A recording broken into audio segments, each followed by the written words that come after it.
Hey all. So today you're joining me to wrap up the end of April.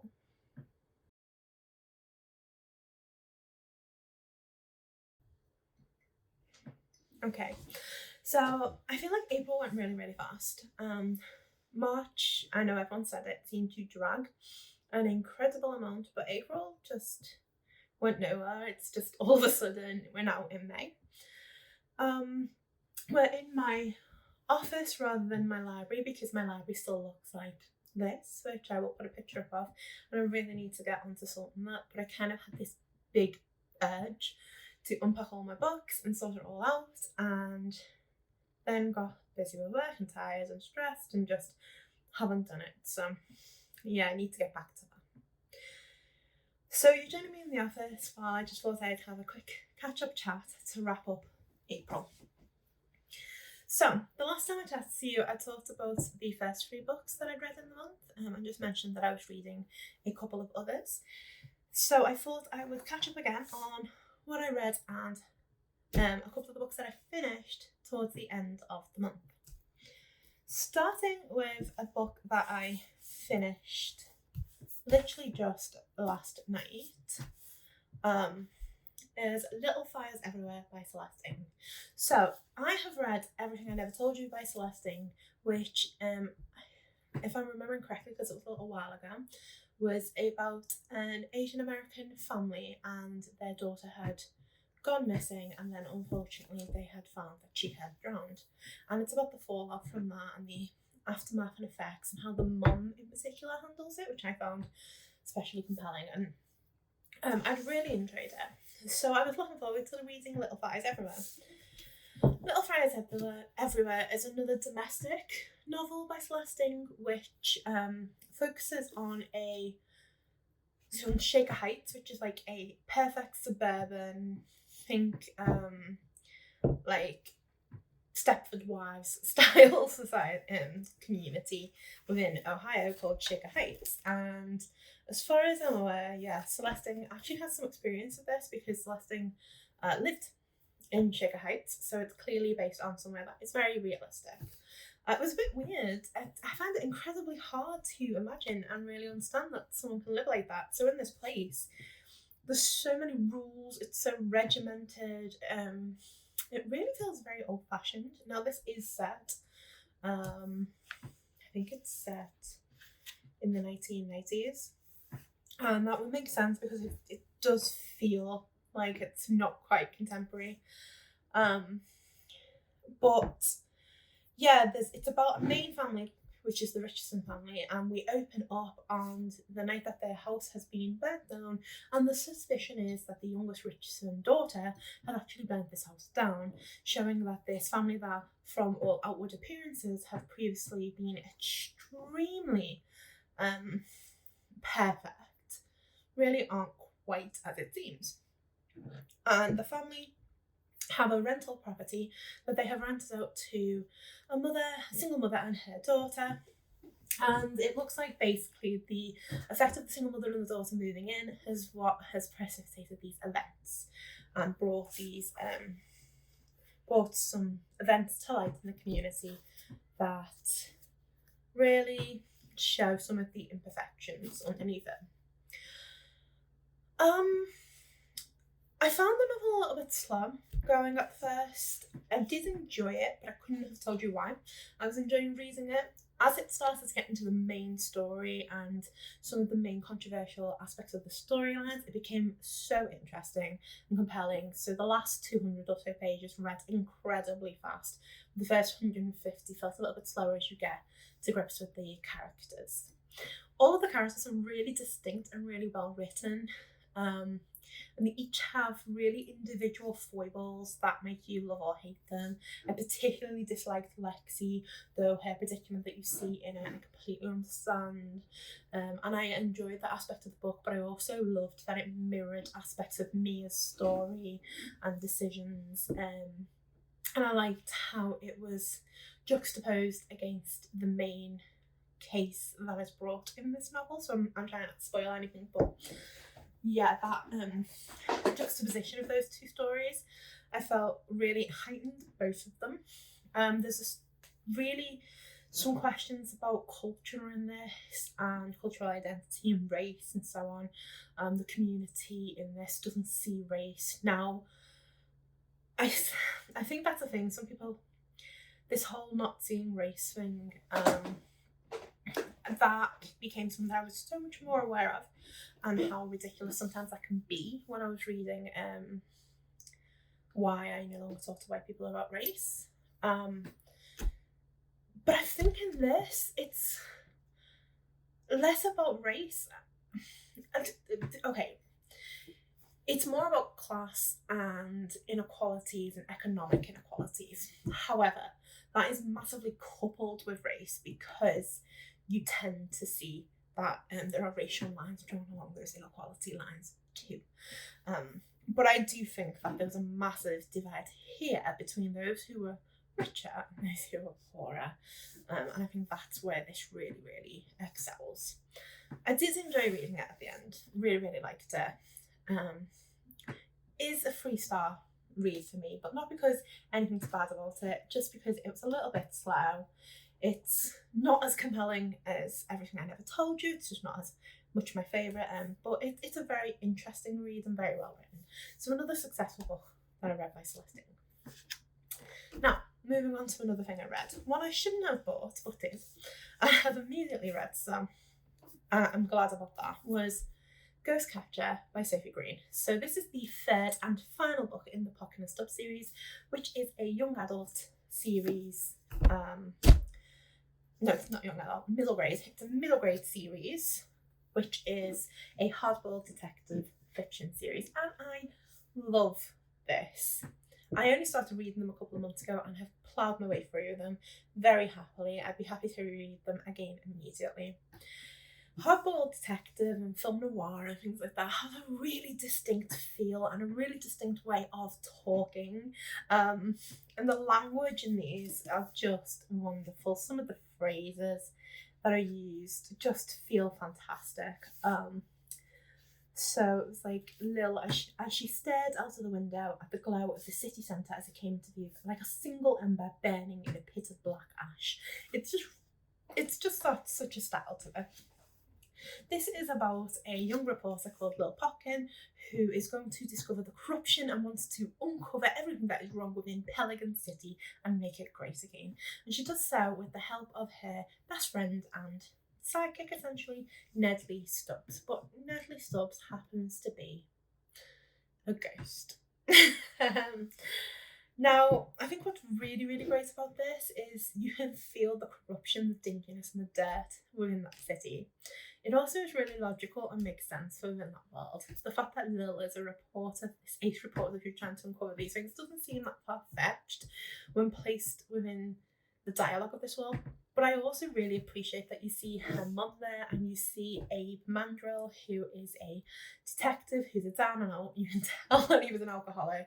So down and out ex-cop detective who helps and aids him in these investigations. It's full of peril, it's full of danger, but you also think that it's reasonable. She could be in some of these situations, and so it would make a little bit more sense rather than feeling incredibly far-fetched. This book, towards the end of it had me in absolute tears.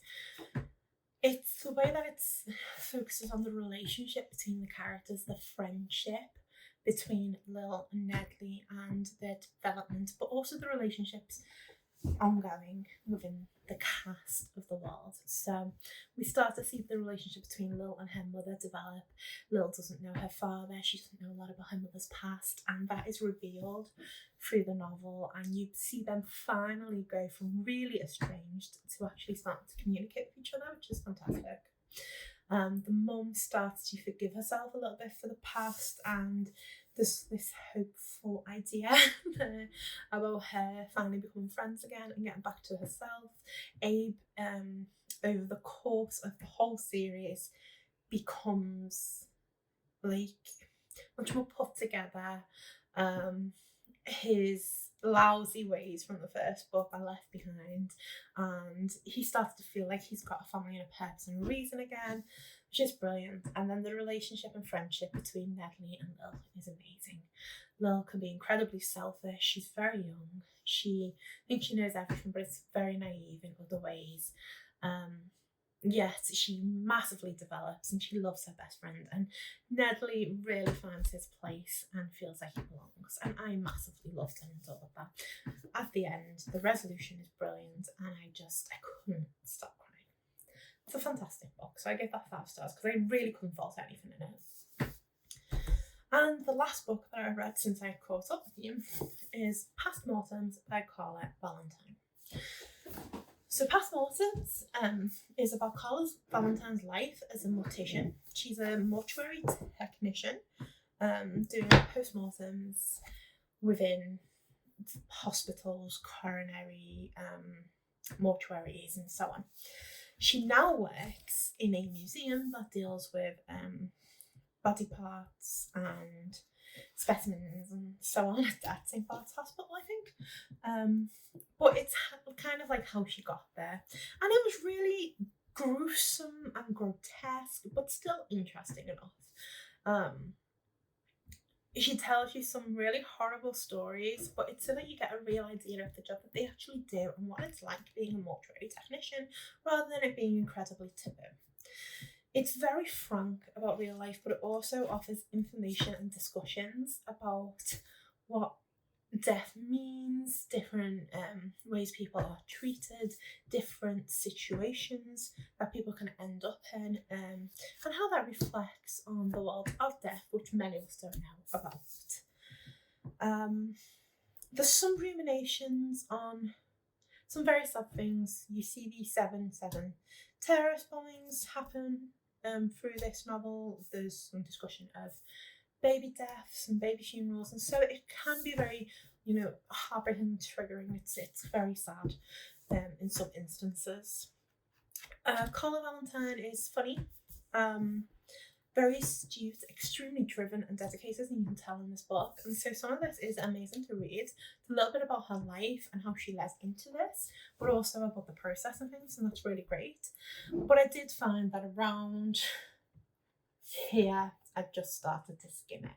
And that is because there's so much information and so many facts to get across. There's different languages, there's idea of different jokes, there's discussions of different treatments of death in different parts of the world and ancient history and so on and so on. And it just started to get a bit tired at the end. I was like, I'm done. I've read enough about death, I've learned enough. I just want to get to the end of the book now, and so I ended up skimming the last 40-50 pages of it.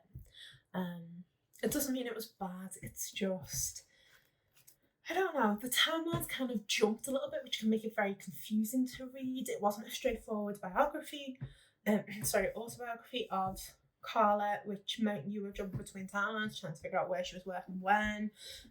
It does have a thread through it, but basically she's made the decision to tell the story in terms of, I think it's in terms of either body parts or types of autopsy, part of the process, things like that.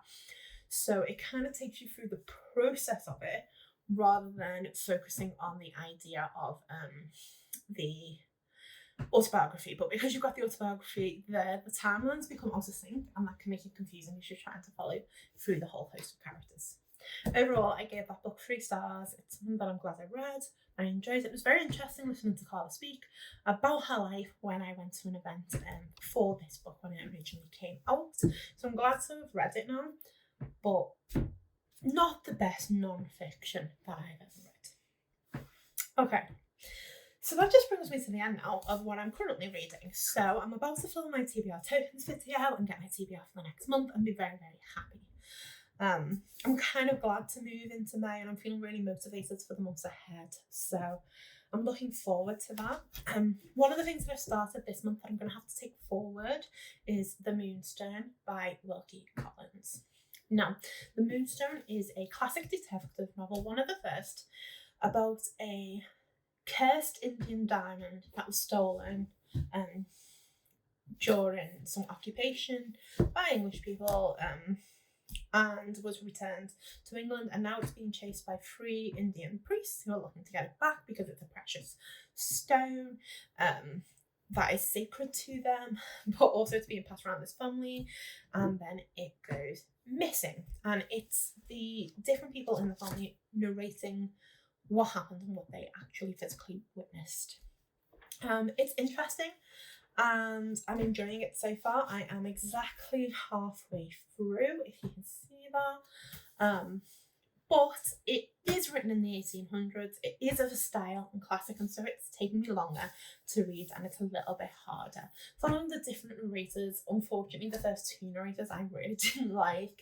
Betteridge, I'm finding, is very stuck up. He is the butler, and then Miss Clark, I can see the humour in her piety, and it is very, very funny in those instances, but I don't like her. So I'm looking forward to moving to some of the other narrators that I'm hoping I'm going to like more. So that was my April reading pretty much wrapped up. So the goal going forward, TBR tokens is something I'm really enjoying doing and really fun, but there's just aspects of it that I don't think work at the moment. So I'm going to, in the background, redesign parts of it over the next couple of months. But, you know, I'm just going to give it a go for a couple more months, see what's happening, and I am going to ultimately stick with something like that, because what I have found with it is I wouldn't have picked this up. I wouldn't have picked this up. And to be honest, I probably wouldn't have got to that either. So it's definitely doing its job in making me read books that I don't gravitate towards instantly and helping me reduce things on my TBR that way. But there's just some parts of it that like I feel really restricted with, and I want to change them around more. I also want to do more challengey things for myself. I think having some challenges really helps me when I'm reading. It makes it into a bit of a game, which I find really fun. So I've been planning some challenge ideas for the next coming months. So I'm hoping that as I go forward, especially into May and June, that I'm able to grow a lot more of this channel with videos that are full of things that are challenging and fun, and book games that I'm looking forward to playing myself. Now, they might not be the type of games that you're used to, or the type of challenges that you're that interested in. But the challenges for myself, things like maybe reading a couple of books from some prize winners lists, because I don't usually read prize winners, pushing myself out of my comfort zone in a different way, creating bookish quizzes, whatever that is. But I'm really intrigued in it. I'm really interested in doing this, so I'm looking forward to pushing myself forward to make more. Okay, well that's me for April. If you read any of these books, please let me know and discuss them. I would really love to know whether you loved Potkin and Stubbs as much as I did, or what you thought about Little Fires Everywhere, especially, because that's a really good one to discuss. And just if you've read anything interesting in April, I'm more than happy to hear about it in the comments. Thank you for joining me for this little chat. If you like this video, please give it a like, and if you would like to see more, please subscribe to me, and I'll speak to you again soon. Bye.